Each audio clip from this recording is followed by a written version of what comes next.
系の、チェイサーを2台紹介します。Welcome to our channel. Enjoy our new content with English subtitles created for our global audience. The featured cars in this video are available worldwide. スアラー V の純正5速バネ。グレードはですね、スアラー S なんですよ。そう、エンジン乗せ替え車両なんですよ。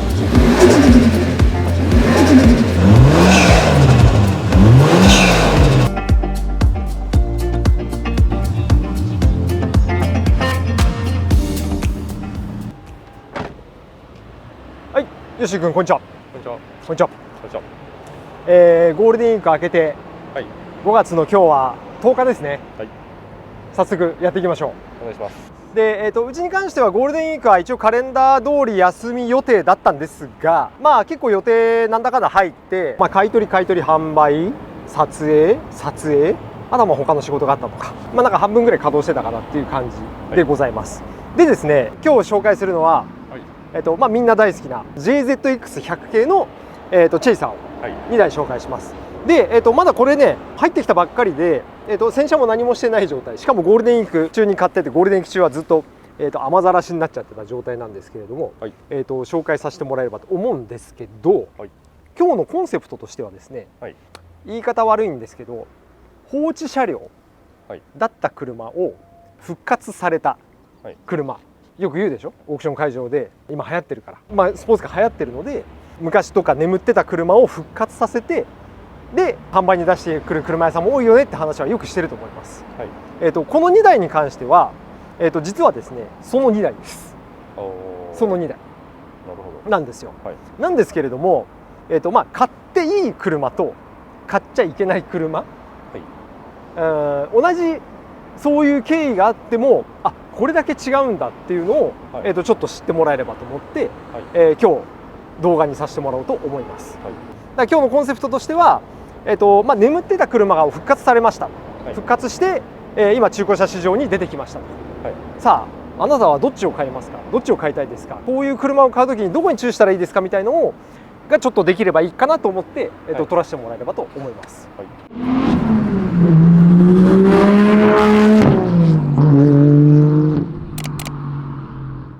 じゃあどっちからいこうかな。まずはじゃあこっちの車からいきましょうか。はい、はい、かっこいいでしょ。パッと見はよし、パッと見これとこれだったらどっちが価値ありそう。左右黒ですか。黒、はい、なるほど。これダークグリーンです。あグリーンでした。はい、はい、パッと見こっちの方が価値があると。いや、なんとなく。なるほどね。はい、なぜそう思いますか。ついてるパーツとかそういうのが高いんじゃないかな。なるほどね、はい、了解でした。じゃあこっちから見てみましょうか。はい、ヨッシーが価値あるでしょうと思う、こちらの車からいきます。この車はですね平成11年式、はい、西暦でいうと1999年式のチェイサー、はい、で、後期型になりますね。はい、平成11年なので、はい、でグレードはですねスアラ S なんですよ。スアラ S ってことはエンジンは NA。 そうなんですよ。はい、ツアラ S の、NA なんだけれども、はい、ターボエンジンに乗せ替えてある、そうエンジン乗せ替え車両なんですよ。はい、で、まあ、早速中見てもらってシフトのところを見てもらうと、ミッションはこれマニュアルですよね。マニュアルも乗せ替えなんですよ。ってなわけで、はい、この車はですね、もう一回戻すと1999年式、平成11年式後期モデルの、チェイサーツアラ S、はい、ツアラ S だから通常は NA エンジンなんだけれどもターボエンジンに乗せ替えてあります。はい、でかつ、通常はオートマモデルだったものを、マニュアルに乗せ替えてます。エンジンミッション乗せ替え車両なんですよ。ここまで OK ですね。はい、で、型式は100系のこのツアラー V とかと同じ JZX100 なんですよ。はい、型式は同じなんだけれども、まあ、エンジン乗せ替えてる、ミッション乗せ替えてる、一応そういう車になってます。はい、で走行距離が16万3600キロ、はい、っていう感じです。はい、で外装は一周くるっと回っていて、まあ、エアロはねちょっと割れてるのはあるけど、まあ、こんなのは簡単に直せるんで、はい、あれなんですけど、くるって回ってもらうとちょっとね洗車はしてないんであんまり綺麗じゃないんですけど、でも汚れはあるものの大きな傷はないですよね。なさそうです。ないですよね。はい、どうですか。綺麗じゃないですか。綺麗です。綺麗ですよね。はい、と思うじゃないですか。はい、これカラーコード 6N9 だから、はい純正で、ノーマルの状態でダークグリーンなんですけれども、はいこれ1回全周塗り直してるんですよ。全部同色、まあだから同色オールペイントって言ったらいいかな、っていう感じの車なので、だから綺麗っていうのはあります。ここまで OK ですね。で、車外品に関しては、まあ、この車外のエアロ、あとワークのアルミ、あと KTS の車庫帳かなはいがついてあって、でエンジンルームもよいしょ、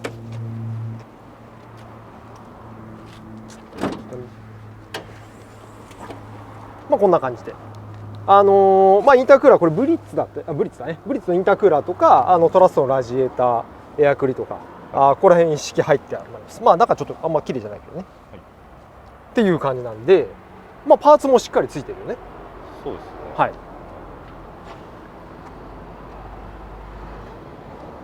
という感じです。はいパッと見いいよね。全然良さそうですけど。全然良さそう。はね。どっちの方がいいんだろうね、こっちとね。まだわかんないです。まだわかんないね。今のところは今のところ、まあ外装塗り直しされて綺麗になってて、はいつくものついてて、まあエンジンミッションちょっと載せ替えてあるけど、はいもう全然いいよね。じゃあエンジンかけてみましょうか。はい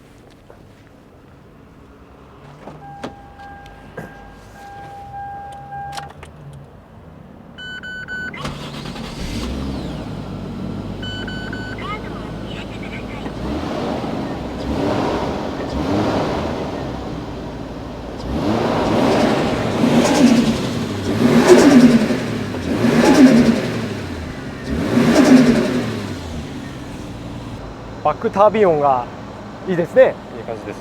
こんな感じです。はいまあ内装も、まあちょっとだけダッシュボード浮き出てるけど、内装はねほぼノーマルで比較的綺麗です。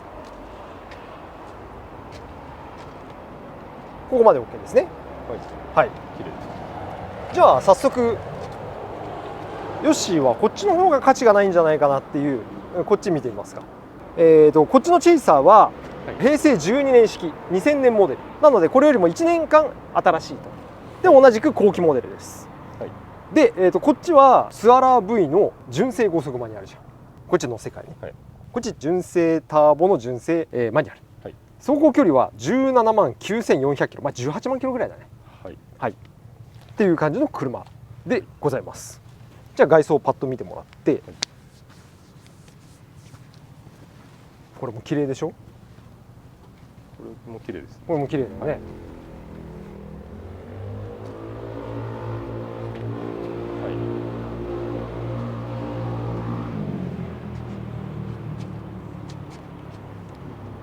綺麗ですね。はい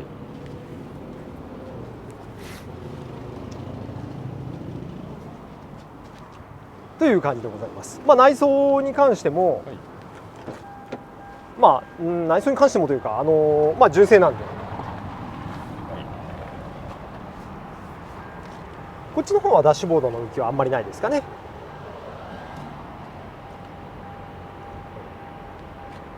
という感じでございます。じゃあエンジンかけてエンジンルーム見てみましょうか。はい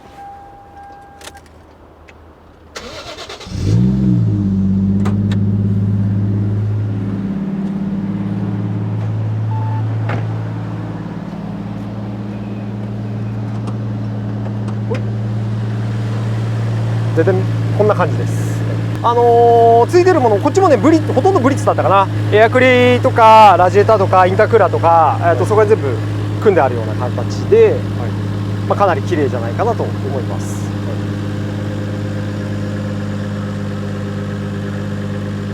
エンジンも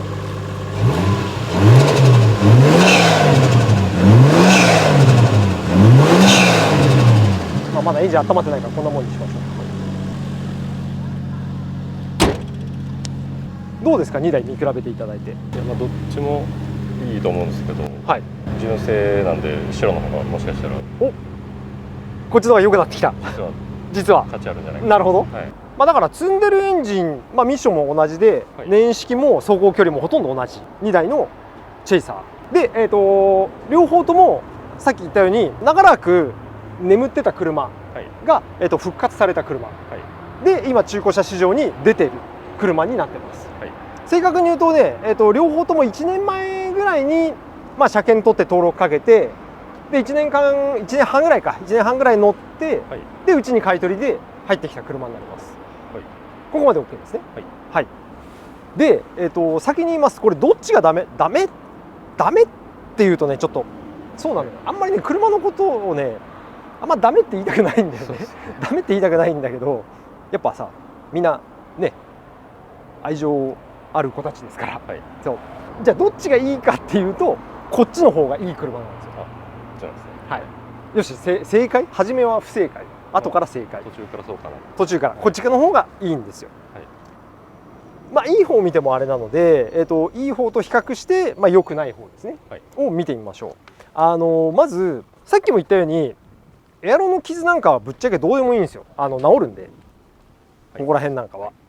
ただ注目してほしいのは、さっき言ったようにこれ、同色で塗り直してるじゃないですか。はい、多分ね、塗装もパッと見て分かると思うんだよね。全然くすんじゃってさ、分かる？なんとなくですけど、なかなかカメラだとちょっともしかしたら伝わりづらいのかもしれないけど、角度によってはなんかありますよね。ちょっとここら辺とか見てもらうと、何ですかこれはい、こういうのありますよね。なんでこうなってるのかっていう。でこういうところも塗装の時のゴミなんですよ、これ全部。でこの塗装の粗さで言ったら、まあ、缶スプレー塗装とまではもちろん言わないけどダメなんですよ。でこっち側も見てもらうと、ここら辺なんかは結構塗装分かりやすいんじゃないかな。結構ザラザラになっちゃってる、はい、たりとかですよね。はい、もっと細かく言うならば、ここら辺とかさ、こういうの、これマスキングの後なんですよ。はい、ちゃんとマスキングできてないんですよね。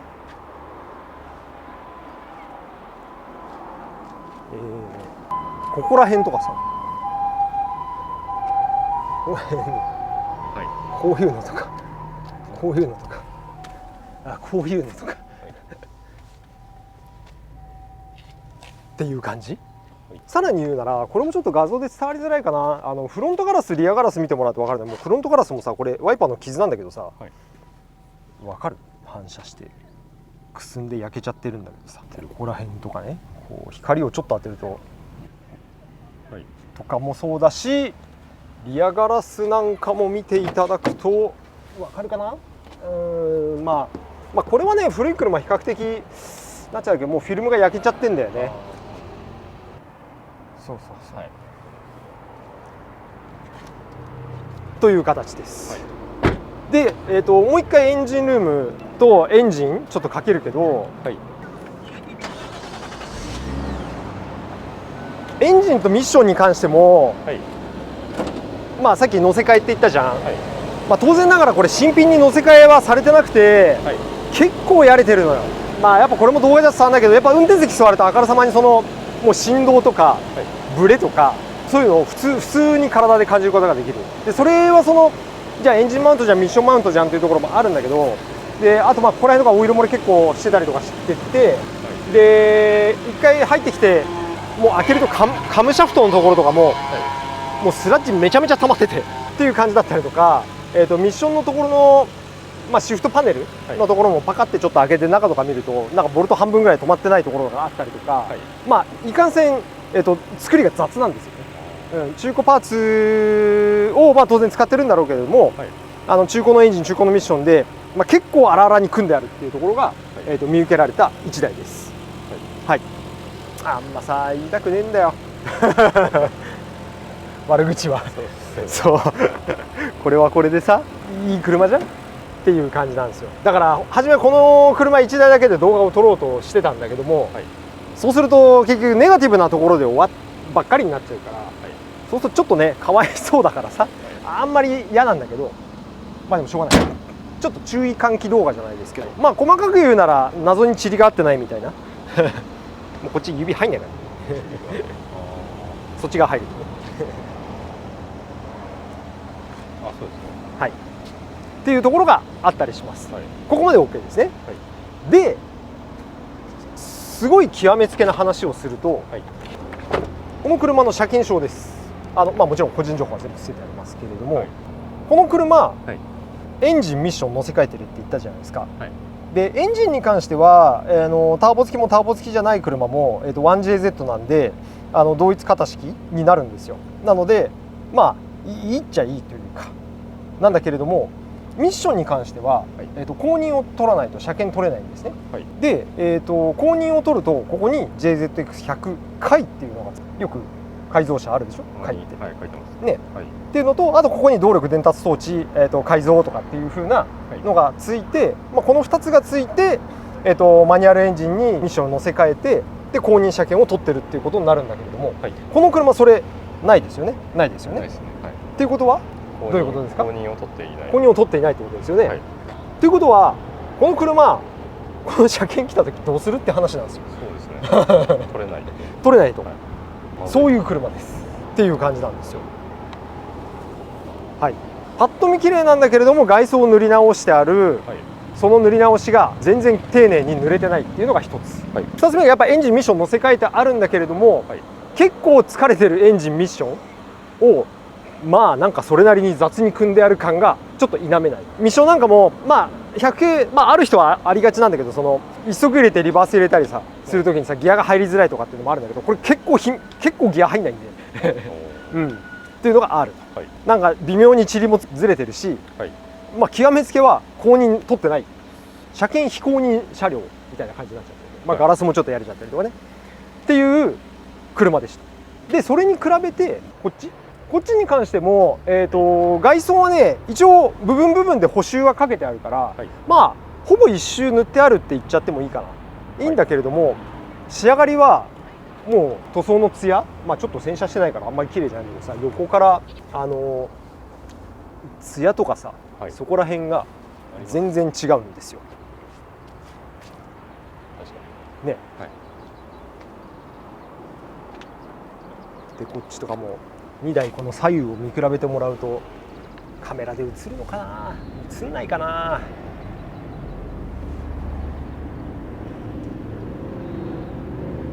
こんな感じ、はい、ツヤはなんか明らかにですよね。違います。でこっちは公認必要ないんで、エンジンミッション純正ですから、はい、はい、でじゃあもう一回エンジンルーム、こっちもちょっとエンジンかけるね。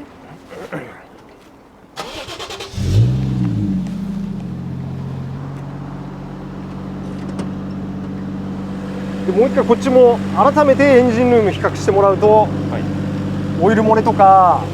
こういう上のヘッドカバーのところとか、2台ともどっちも手入れてないからさ、はい、入ってきた状態のままなんですけれども、ついてるパーツも、トラスト、アルミインテークパイピングセット、はい、ここら辺ですかね、これがついてたりとか、クスコストラットタワーバー、ここら辺ですね、はい、ついてたりとか、ブリッツのサクションキット、ブリッツレーシングラジエータータイプ ZS ラジエーターですね、はい、とか、ブリッツインタークーラースタンダードエディション、これですね、はい、とかもあれば、トラストエレメント色キットですねとかがついてたりしてます、はい、そしてあとは LSD も入ってますね、カーツさんのね LSD も入ってますね、はい、はい、去年の9月には、25万かけて点検済みです、スロットルコンピューターだから、これよくあるチェックランプの点灯か、はい、とかと、フロントパッドリアパッドとかも全部交換してありますね、点検もしてあるっていう感じでございます、はい、はい、見比べると全然綺麗でしょ。でさっきのじゃあ同じポイントで言うならば、こういうその際の部分とか別に変なマスキングアートとかもないしさ、はい、ないし、もちろんネジ穴も当たり前だけど普通にシルバーのね、はい、通常のネジ穴ですし、ガラスなんかに関してもこれどうかな、ちょっと中から覗いてもらうと、全然綺麗です。特段やれてる感じないでしょ、はい、ね、はい、内装もですね、ちょっとこだわりがあって、パワー FC のフォルダーみたいなんだけれども、はい、これ携帯置き場にしてて、はい、で裏から配線してこれ充電できるように iPhone 充電できるようにできてたりとかっていうのもやってたり、ディスプレイオーディオも1年2年前ぐらいに入れてたりとかしてますし、はい、マフラーに関してもこれ今この音じゃないですか、でここでバルブ閉めてやれば全然違う、はい。っていうのをここにつけてあげたりとか、可変、まあ可変だね。これでしょ。はい。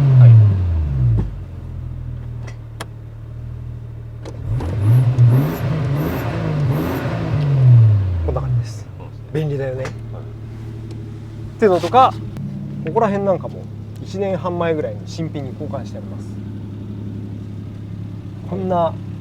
純正色ってこんな灰色なんだみたいな。そうですね。いつももっと緑っぽいもんね。はい。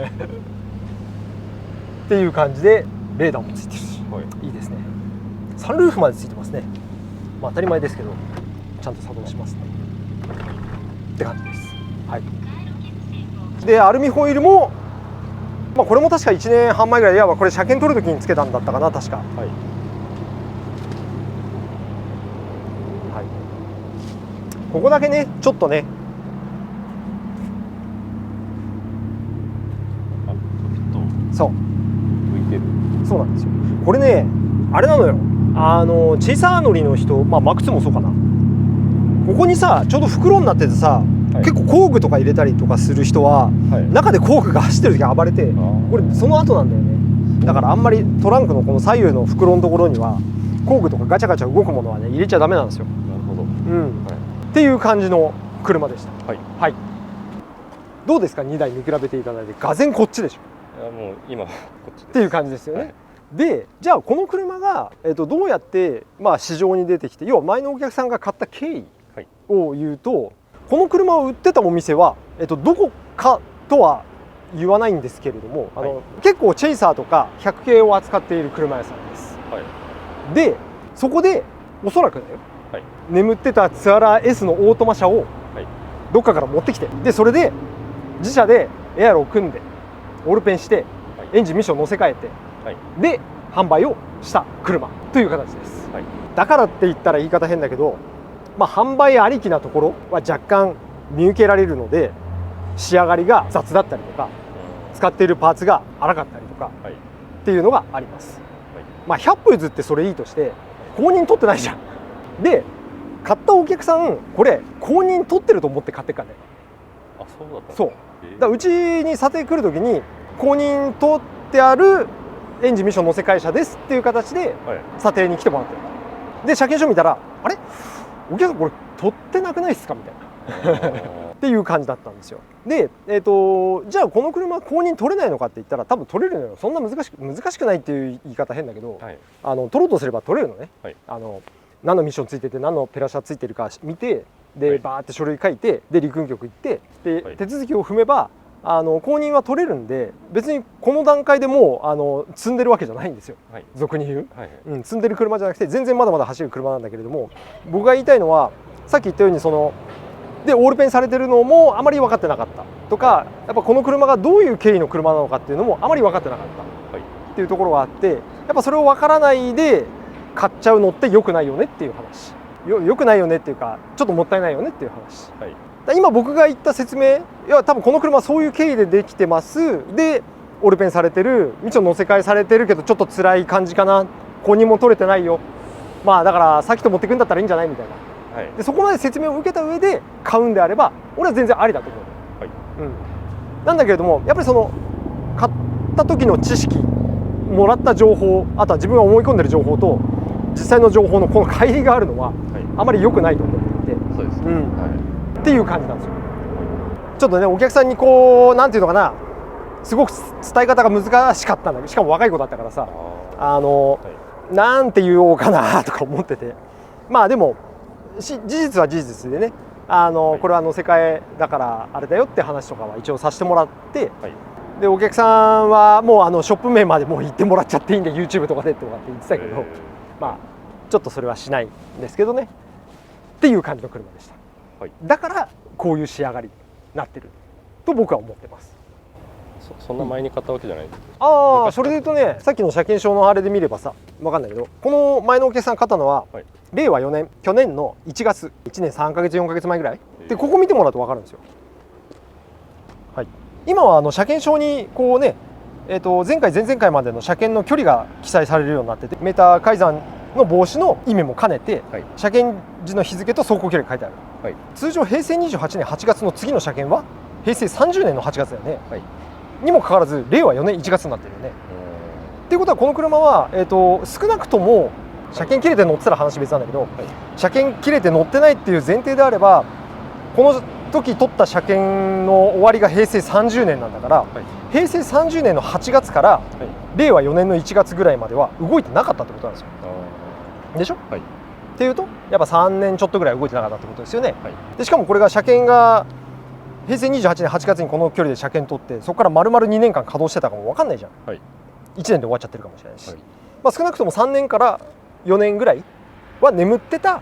ツアラ S のオートマだったっていう形跡がある。はい、で当然ながらマニュアルのエンジンとか乗せ替えの状態で乗ってるんであれば、もう回取ってないと車検取れないんでおかしな話なんで、はい、っていうとこの車は買った時、はい、少なくともこの車検取った時はオートマだった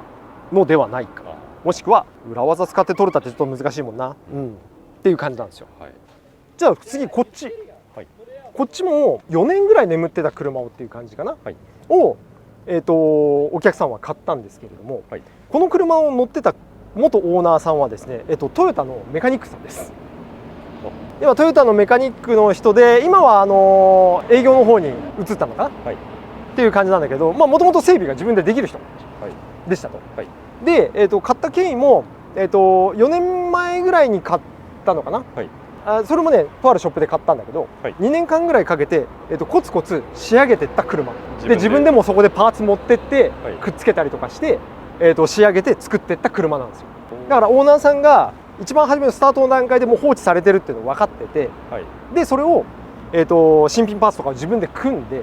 しかも組んだのが素人じゃなくてトヨタのメカニックの人でいろいろレストアして作った車なんですよ。なるほど。だからさっき買ったパーツの説明書とかあるじゃない、はいはい、あそこら辺はその時買ったパーツの説明書全部あって、で細かいそのさっきの、ドアのカバーとかさ、はい、ああいうのもまだ新品で取れるやつは全部取って自分でくっつけたので、はい、だからやっぱこのクオリティなんですよね。そういうことなんですね。うん、はい、でエンジンもミッションも全然調子いいし、とてもいい車だから、やっぱさっき言ったようにショップが作った、ショップって言ってもしかも販売目的で作った車と、はい、トヨタメカニックの人が自家用で自分が乗る用で作った車、はい、それはやっぱこんだけクオリティ差出るよねっていう納得です。納得でしょ、はい、でちなみにこの車は、ドリフトもやろうかなっつってスピンターノブとかもあってやったんだけれども、結果仕事が忙しく、はい、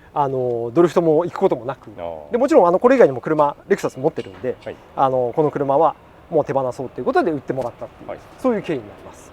どうですかよし、ここまで聞いて。全然最初の印象と変わりました。だいぶ変わっちゃうよね、はい、そうなんだよね。だからやっぱり見た目じゃなくて結構見るポイントをちゃんと見て、納得感をあった上で買うのが、一番いいかなと僕は思いますので、はい、チェックすべきはさっきみたいなところをチェックしてもらうといいんじゃないかなと思います。で、放置されてた車が、安い形で復活されてでそれを買っても全然いいと思うんですよ、はい、車は車なんで、はい、手度悪いからダメだじゃなく、自動車だからダメだじゃなくて、状態をちゃんと分かって買うっていう意味では全然 OK だし、はい、それが自分の用途に合ってればなおさら良くて、はい、例えばだけれどもドリフト練習用で、はい、でも100系が欲しいと、はい、ってなってくると、あんまり高いの買ってもさ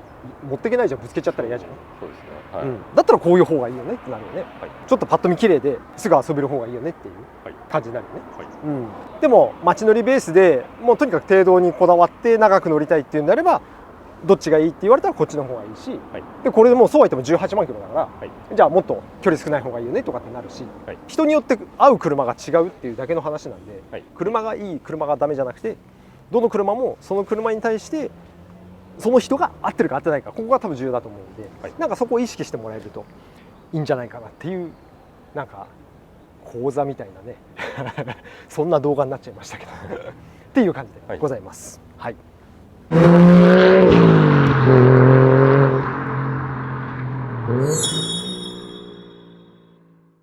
じゃあよし、一応そんな感じで、はい、今日は、2台まとめて、紹介させてもらったんだけれども、じゃあよし恒例ご質問コーナーで、はい、何かあれば気になること、